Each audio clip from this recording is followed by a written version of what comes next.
Assalamualaikum warahmatullahi wabarakatuh. Kembali lagi bersama kita tim Humas SH Ternate. Bersama saya sudah hadir di tengah-tengah kita ada Kang Mas Sukriyanto selaku lembaga hukum dan advokasi yang menangani hukum seluruh permasalahan hukum yang ada di SH Ternate. Selamat sore Pak Sukri. Selamat sore. Sehat selalu ya. Bagaimana kabarnya? Alhamdulillah baik. Ya. Begini Pak Sukri. Di akhir-akhir ini beberapa hari ini sudah keluar tentang putusan PK tentang hak merek. Kalau tidak salah nomornya adalah 50 PK garing PDT titik sus strip HKI tahun 2022. Mungkin bisa jelaskan dulu Pak Sukri, itu tentang putusan tentang apa? Jadi gini, pertama-tama saya mengucapkan banyak terima kasih ya kepada tim Humas yang telah memberi kesempatan LHA menyampaikan hasil daripada putusan perkara merek ya, milik PSHT. Jadi terkait merek ini, perkara ini itu terkait sengketa merek ya, yang asal mulanya digugat oleh saudara dalam hal ini Pak Taufik yang pada saat itu bertindak atas nama Ternate mendasar pada badan hukum yang telah dibatalkan ya pada saat ini yang sekarang berproses di PK kedua kalau tidak salah. Nah, di sini Pak Taufik menggugat pemegang merek tersebut, dalam hal ini Mas Ispiantoro selaku Ketua Dewan Pusat dan keluarganya Mas Tarmaji ya. Itu jadi itu untuk melengkapi melengkapi persyaratan formalitas gugatan, memang itu harus biar tidak kurang pihak ya atau plurium litis konsorsium. Nah, alhamdulillah dari tingkat pertama perkara ini berproses di Pengadilan Niaga pada Pengadilan Negeri Surabaya. Di mana penggugatnya di sini penggugat dalam hal ini Pak Taufik dan Mas Pur itu menggunakan dengan kuasa hukumnya ya Pak, tidak salah itu Pak Ludianto. Nah, di tingkat pertama ini gugatan tersebut ditolak ya. Selanjutnya karena hukum acara yang mengatur terkait perkara khusus, perdata khusus ini tidak ada proses, kalau upaya hukum tidak ada proses banding, upaya hukumnya langsung ke kasasi. Nah, selanjutnya Pak Taufik ini mengajukan upaya hukum kasasi. Betul. Demikian kasasi pun kalau tidak salah di perkara nomor 40 di situ hasilnya ditolak juga. Betul. Kasasinya ya. Upaya hukumnya Pak Taufik kandas juga. Kenapa? Terus dari situ Pak Taufik karena ini ditolak kasasinya, beliau berupaya lagi ya, berupaya berjuang di PK. Ya. Itu Mas Billy. Jadi PK ini dengan nomor perkara nomor 50 tadi yang Mas Billy sebutkannya tahun 2022. Berproses ini ya memang cukup lama juga ya proses ini. Jadi berproses, alhamdulillah beberapa saat yang lalu ini turunlah kita menerima pemberitahuan hasil putusan PK. Nah, alhamdulillah hasilnya adalah PK-nya ditolak. Ya, PK jadi, yang diajukan oleh Mas Taufik ditolak. Jadi PK-nya Pak Taufik mengajukan PK, permohonan PK ditolak ya oleh Mahkamah Agung Republik Indonesia. Nah, ini yang harus kita apresiasi bahwa kebenaran hak itu dijawab di dalam PK ini, siapa yang lebih berhak. Ya. Nah, di sini Mas Billy, cerita ini panjang lebar. Ada mungkin yang bertanya kenapa Pak Taufik seolah-olah ini kan orang lain, PSHT melawan orang lain kan, seolah-olah terkesan. Jadi pengertian gini, Pak Taufik pada saat itu bertindak untuk dana sama PSHT mendasar pada badan hukum. Ya, badan hukum yang didaftarkan oleh Pak Taufik. Pada saat itu belum dibatalkan ya. Nah, terus dasarnya badan hukum Pak Taufik itu mendasar pada perkara nomor 74. Perkara 74 ada 13 badan hukum yang dibatalkan oleh Pak Taufik. Nah, karena ini dibatalkan, dieksekusi, maka muncullah badan hukum baru yang atas nama Pak Taufik karena sudah batal kan 13 badan hukum. Ini khususnya di situ ada PSHT dan kalau tidak salah itu Bilangbangu, badan hukum, ya ada selanjutnya Bilangbangu, cabang Trenggalek, dan beberapa cabang. Nah, karena sudah tidak ada penghalangnya, maka masuklah Pak Taufik melalui dengan proses dan dengan segala lembaran negaranya muncul. Nah, selanjutnya kita menggugat kan? Kita menggugat.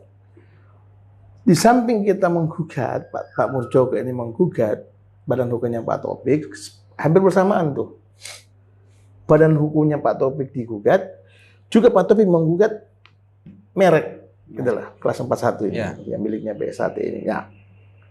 Kelas 41 saat itu, ini merek itu masih atas nama Mas Tarmaji Budiarsono. Asalnya, Mas Tarmaji berbadan PSHT. Ya. Dan dialihkan kepada Mas Isbiantoro selaku Ketua Dewan Pusat. Ya. Kenapa mengganti atas nama Mas Tarmaji? Karena saat itu pada PSHT tidak berbadan hukum, belum berbadan hukum. Belum berbadan hukum. Saat ini aja belum berbadan hukum kan saat ini. Nah, kedepannya memang harus dialihkan pada akhirnya ke sana juga menjadi dialihkan menjadi atas nama badan hukum. Nah, atas nama organisasi dalam hal ini. Nah, di sini Mas, jadi selain ini berproses badan hukum, juga berproses juga merek ini. Nah, Pak Taufik mendasar kepada bertindak atas nama PSHT menggugat pemegang merek PSHT. Dasarnya adalah badan hukum, sementara badan hukum yang dipegang Pak Taufik ini diajukan juga PK. Kami mengajukan PK bersama PSHT Bilangbangu. Nah ini Mas, jadi ada sedikit hebatnya ini kan, luar biasa ini. PK ke-13 badan hukum itu dikabulkan gitu loh. Dikabulkan. Aktif kembali berarti yang 13 badan hukum itu. Iya, jadi dikabulkan oleh Mahkamah Agung. Sementara Pak Taufik karena ini kalah juga badan hukumnya dibatalkan dari tingkat pertama sampai ke tingkat kasasi, mengajukan PK juga dikabulkan PK-nya Pak Taufik dengan perkara nomor 68. Putusan tersebut kita ajukan PK kedua karena kenapa ajukan PK kedua? Karena bertentangan dengan putusan perkara yang lain gitu loh. Ya. Narasinya itu Mas sebenarnya alasan yang mendasar konkret seperti itu. Berproses PK kedua ini pun PK 155 turun gitu loh. Dan mengabulkan permohonan PK. Nah, selanjutnya ini yang harus dijawab biar saudara-saudara kita tahu yang di bawah ini khususnya di tingkat cabang sampai ke tingkat rayon. Ya, itu harus paham bahwa perjalanan proses perkara seperti itu. Formalnya Pak Taufik sebagai PSHT kan, bertindak sebagai karena dasarnya adalah badan hukum. Tetapi di dalam proses putusan merek, salah satu pertimbangan merek ini di dalam putusan perkara merek tersebut, Pak Taufik terbukti telah dinonaktifkan oleh Majelis Luhur, ya. Pada saat itu.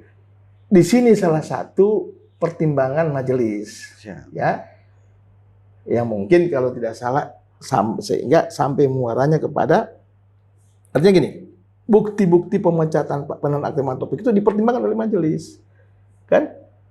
Pertimbangan ini atau rehkronen ini melahirkan fatal kronen, yaitu putusan amarnya menolak gugatan gitu loh. Oh begitu, ya. Itu Mas. Ya, jadi menolak ini tidak berubah sampai ke tingkat kasasi maupun tingkat PK terakhir ini, itu tidak berubah. Tidak berubah. Tetap menolak. Jadi intinya merek hak kekayaan intelektual itu sekarang tetap berada di pihak Mas Isbiantoro dan menjadi milik PSHT yang dalam hal ini diwakilkan oleh selaku pemegang haknya adalah Mas Isbiantoro selaku Ketua Dewan Pusat Persaudaraan Setia Hati Ternate yang berpusat di Madiun. Gitu loh Mas. Nah, terus Mas, untuk esensi dan konsekuensinya tentang putusan yang sudah keluar nomor 50 PK garing PDT titik sus HKI tahun 2022 itu apa saja esensi dan konsekuensi yang harus dilakukan? Jadi begini, konsekuensi daripada kita negara hukum, ya tidak bisa ditawar lagi, ya harus menghormati putusan itu dan mentaati, menjalankan. Artinya kalau karena ini berkaitan dengan kekayaan intelektual, tentu barang siapapun yang mau menggunakan harus ada alasannya menggunakan merek tersebut. Apa itu? Harus ada lisensi, ya, hak lisensi penggunaan atas merek tersebut dari pemegang hak. Ya, tentu dalam hari ini adalah PSAT kan. Ya. Itu juga berlaku di internal kita. Ya. Karena ini Dewan Pusat selaku pemegang merek, pemegang haknya, maka telah memberikan hak lisensi kepada ketua umum untuk digunakan. Itu, jadi ada hak lisensinya kita diberikan kepada Mas Purjoko selaku ketua umum, dan Mas Purjoko telah memberikan kuasa kepada cabang-cabang. Jadi sekarang, siapapun ketua cabangnya harus ada kuasa penggunaan merek tersebut. Karena ini terkait apa?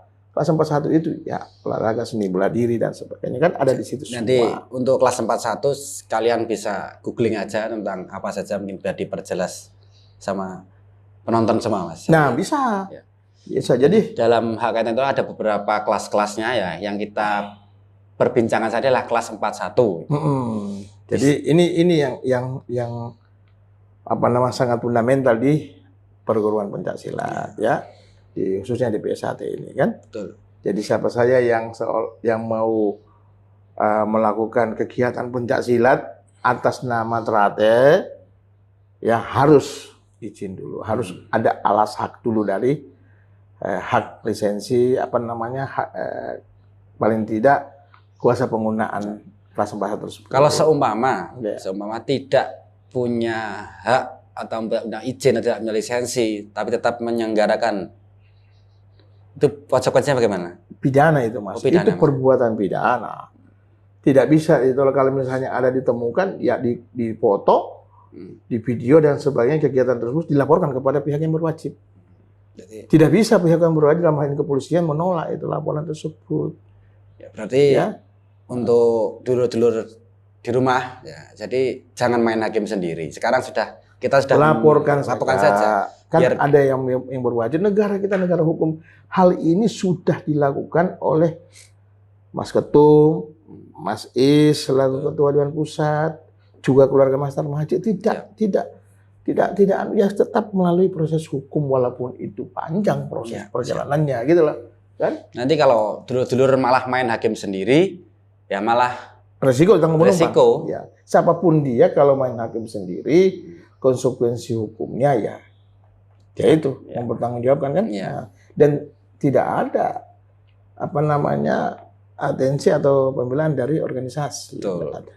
Tapi kalau itu misalnya cabang atau ranting melaporkan dan sebagainya, tentu ini ada nanti ya dari perhatian dari organisasi memberikan support dan sebagainya, khususnya dari LH mungkin memberikan arahan-arahan. Apa saja yang harus dilakukan kan? Minimal yang penting secara prosedural lah, jangan main prosedur saja. Sendiri.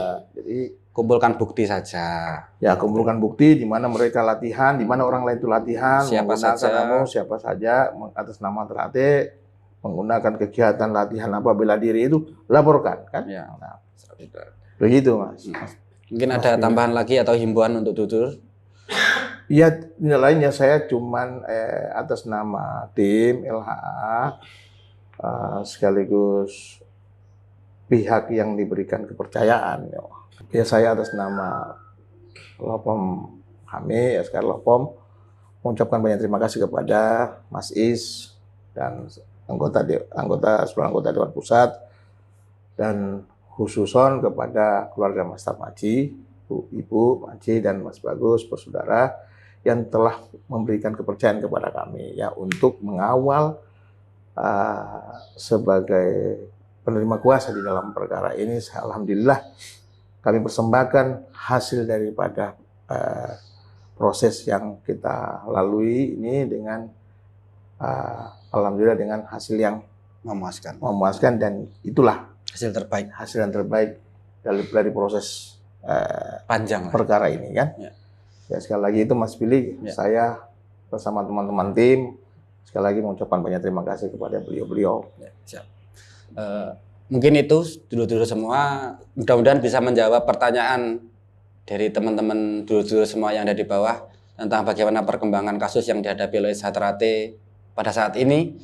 Alhamdulillah hak merek setelah putusan nomor 50 PK/PDT.SUS strip HKI tahun 2022 menjawab pertanyaan semuanya, dan semoga kabar-kabar baik selanjutnya akan segera muncul, Mas Sukri. Amin, amin. Semoga masalah ini cepat selesai dan kita bisa segera memperbaiki yang lain. Amin, amin. Dengan Satrate yang lebih kuat. Mungkin itu cukup dari saya, Mas Sukri. Cukup. Terima kasih banyak.